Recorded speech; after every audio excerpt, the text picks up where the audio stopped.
Reagan is our second of two girls, and she was born in 2006.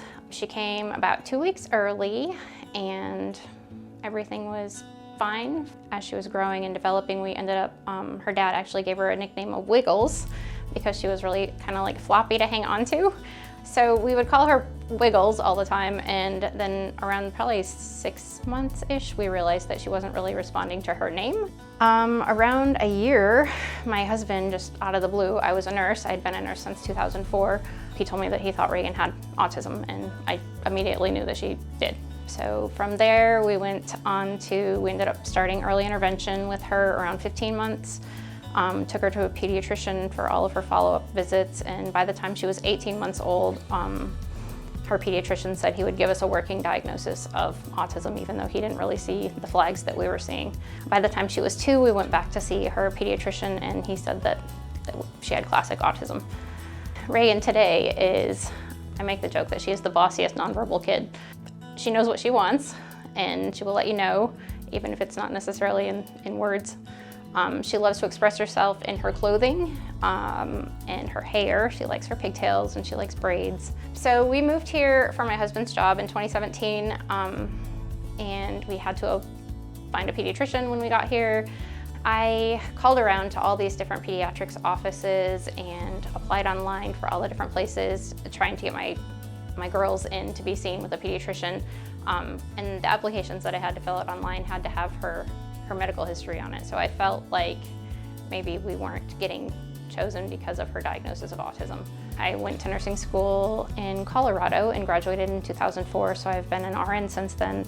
I decided after we moved here, though, that I was going to go back to school and become a nurse practitioner, and I wanted to be the person on all of the websites everywhere when people were asking, where can I take my kid with autism? I wanted them to say Kristi Krueger. Take them there. So fast forward, went through school, I got all that done. I ended up finding out Dr. Holquist was retiring from the military, and he's a developmental behavioral pediatrician. I reached out to him to ask about what kind of services he would have, and he told me that we needed to meet. So we met up, and then we had lots of meetings after that, lots of brainstorming and trying to figure out what we were going to do, and this is what we came up with.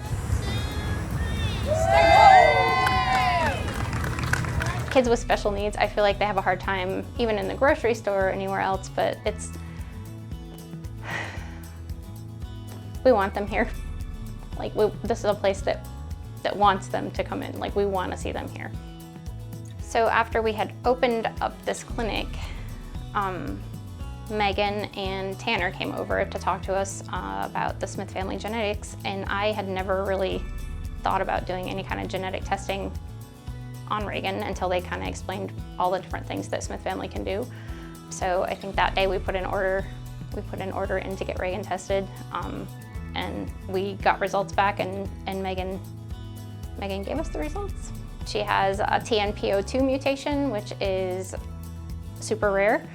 There's maybe about 30 people in the world that have tested positive for it that they know of, and she's one of the oldest that has it.